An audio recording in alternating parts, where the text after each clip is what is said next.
Hey everybody, welcome back to the channel. A few weeks ago, about 6 weeks ago, Mrs. Homesteader and I took a trip down to Tennessee. We spent a bit of time in the Smoky Mountains touring around, and while we were there, I picked up a smoker, a pellet smoker, something I've been pondering for about 5 years. I've played around with offset smokers and just different methods of doing it without buying a pellet smoker, but I finally broke down and bought one. So far it's been pretty good. I bought a Recteq Tailgater model. More on that in a minute. And today we're going to use it, at least we're going to start using it, to make bacon. Bacon is the cornerstone of a healthy diet. So with that, let's get started. As you can see, I have all the ingredients here. We have sugar, pepper, kosher salt, crushed red pepper, of course pork belly, and I don't have the prog powder, but what I do have is jerky cure, and it has the prog powder in it. So that's what I'm going to be using. This package here is suitable for 5 pounds of cured meat, and it's just over 5 pounds of pork belly here. So we're going to use that instead of prog powder. So let's get mixing it up.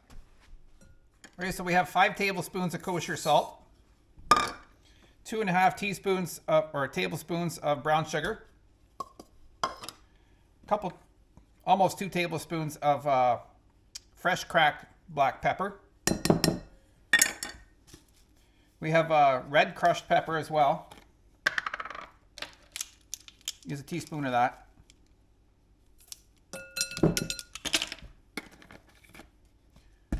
And then this jerky cure powder.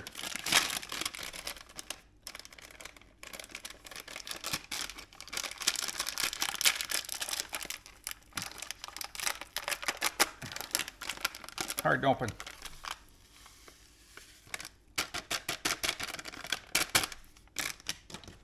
And then a secret ingredient, our maple syrup from last year.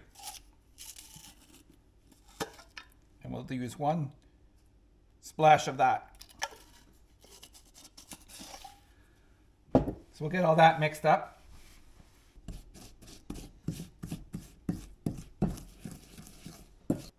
Okay, we have all that mixed up now.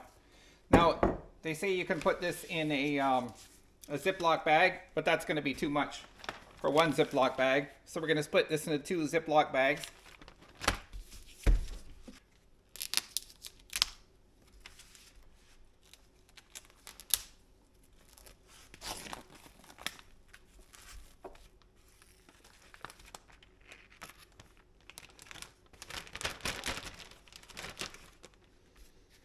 I got this from Costco, and they didn't have any whole pieces, so you get what you end up with.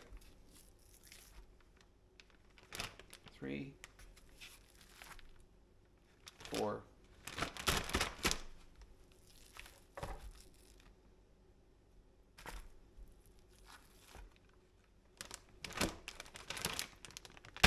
Five and 1.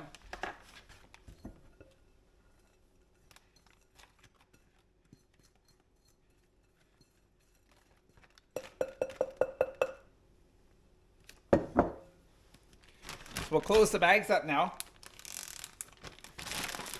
and just mix them all up.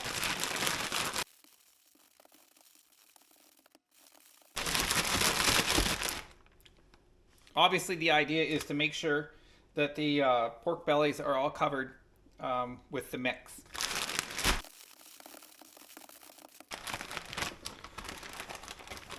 Okay, I think that's pretty good. I think everything's covered. Now lastly, before we put it in the fridge, we got to get as much air as possible out of these bags.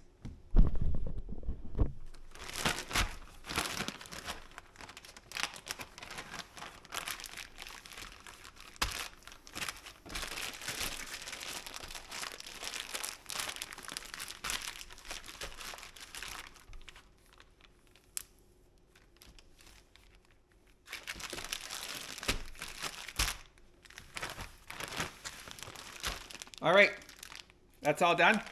We'll get these into the fridge and for 7 days, and each day we gotta take it out and kind of mix it up with your hands just to massage the meat and get more of that cure into it. All right, today is the day. The pork bellies have been soaking for 9 days, and hopefully that's enough. So we're gonna get them on the smoker, and I don't know how long it's gonna take, maybe 4 to 6 hours. So let's get at that.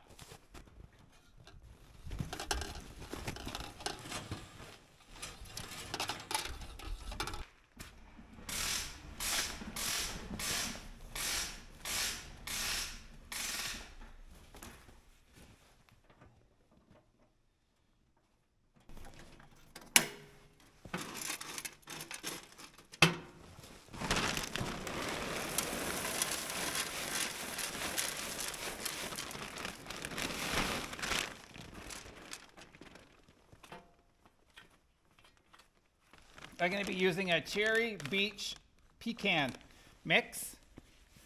I find that's a nice mild smoke. I have pecan as well, but it's powerful. I don't know what I'm going to use a pecan on, but what I did use it on, it was too strong. So maybe that's just my taste, but this the fruit wood is good. This particular model is called the Recteq, is the company, R-E-C-T-E-Q, Recteq. They're made in Georgia. And as I mentioned earlier in the video, that when Mrs. Homesteader and I went down to Tennessee, we stayed at a cabin down there, and I had the company ship the smoker to that cabin so I could bring it back. This is a Tailgater model, so you can loosen that up and everything folds up and you can fit it right in the back of your truck. For anything I'm doing here, it's definitely big enough. The only option I would have liked to have had, now that it's a home, is the Bluetooth. So when I'm in the house, I can monitor the temperature and everything like that, but it's not a big deal to come out here to the shop and have a beer and watch it for 6 hours. So we're gonna start her up. It's at 225, and we're gonna set it to 225.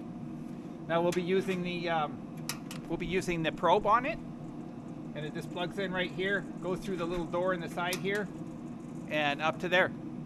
So I'm gonna go get the future bacon. I'll be right back.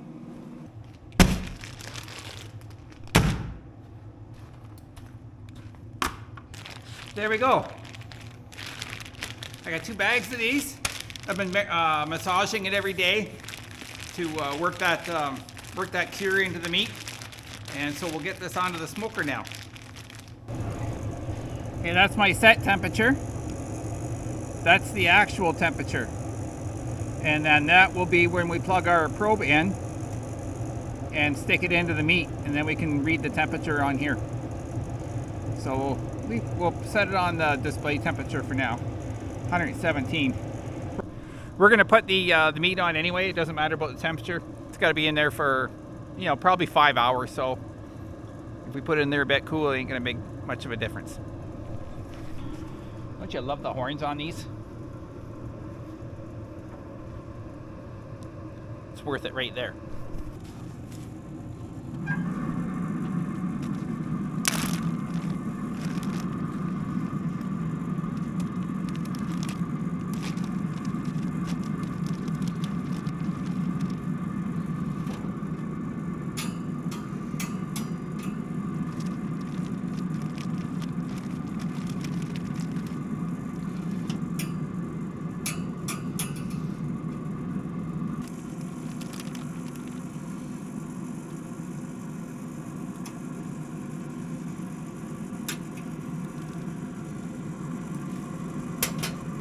So I'm trying to spread these out so there's a tray in there, and I don't want any grease or anything dripping around the tray and getting down there where the flame pot is. So we'll try to keep everything over top of that tray, because then it runs down and goes into a little pot down there.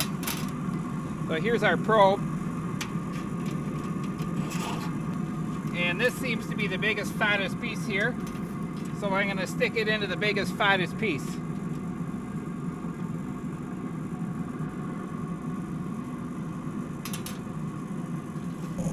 You just plug it into the little spot right there.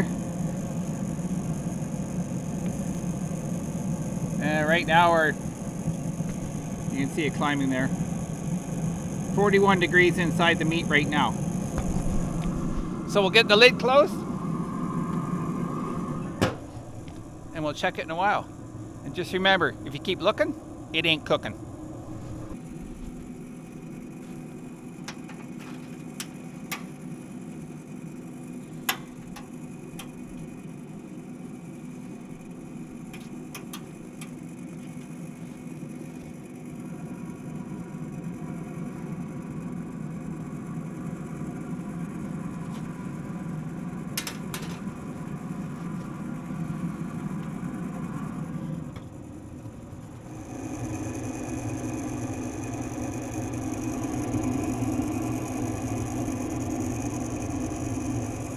There we are. It's at 1:55. That's where we're looking at, and it's been on for 3 hours and 25 minutes. So we'll shut her down. Goes into cool mode.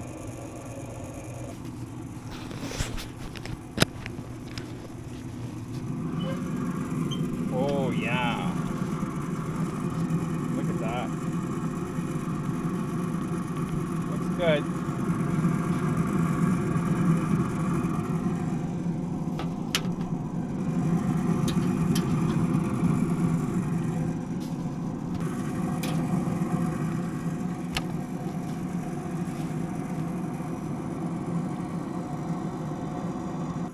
Very exciting. We'll get this in the house and it'll cool down. Mrs. Homesteader's down the road. When she gets back, we're gonna cook up some bacon and put it on our Caesar salad tonight. Can't wait. What's that, Nanny? What's that? Oh, it looks good, doesn't it? What's that, Snoop? Sit. Hey.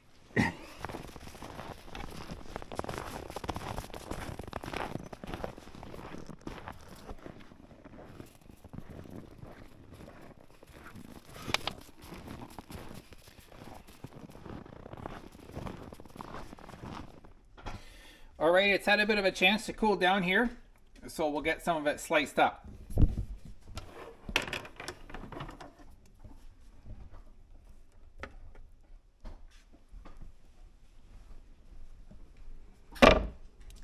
Now I'm not going to slice it like traditional bacon, like the long ways.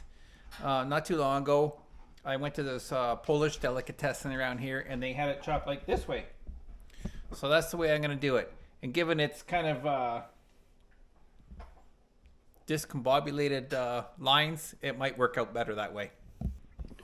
Look who else is interested.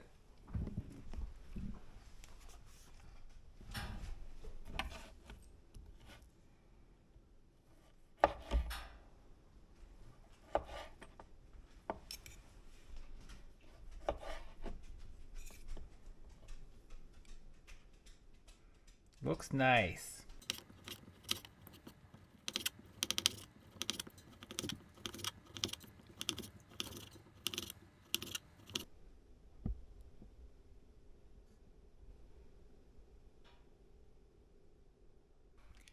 All right, it looks pretty good. I'm gonna get the frying pan heated up and we'll get her on.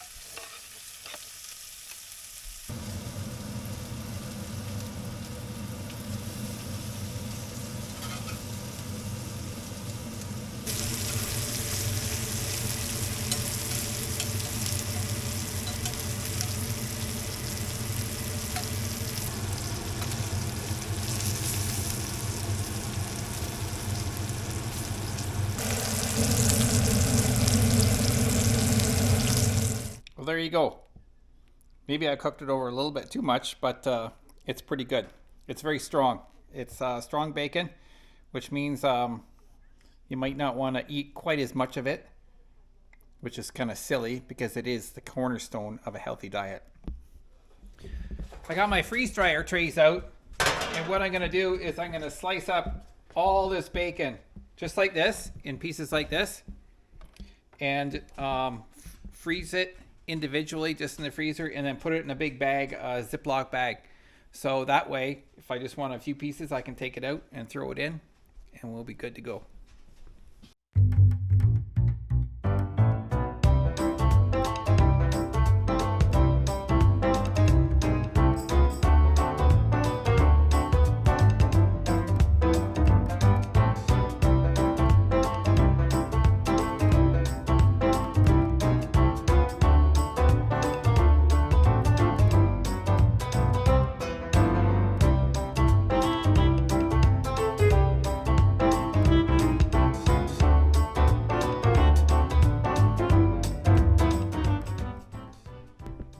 We're going to get this frozen up individually, and then we'll have we can actually take one out per day and take it like a vitamin pill, because it is the cornerstone of a healthy diet.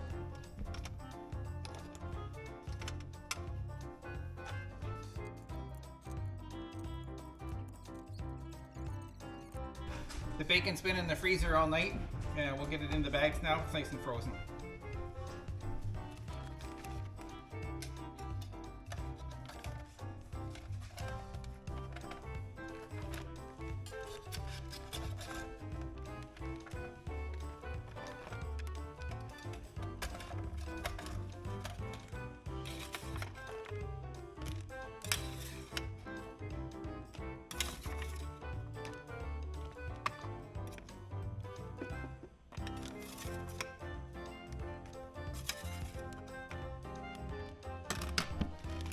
Perfect.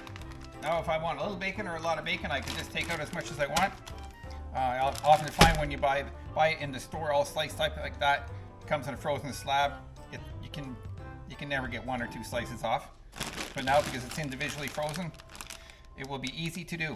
We do this with a lot of products, like raspberries, strawberries. We'll spread them out and individually freeze them, unless we're freeze dyeing them.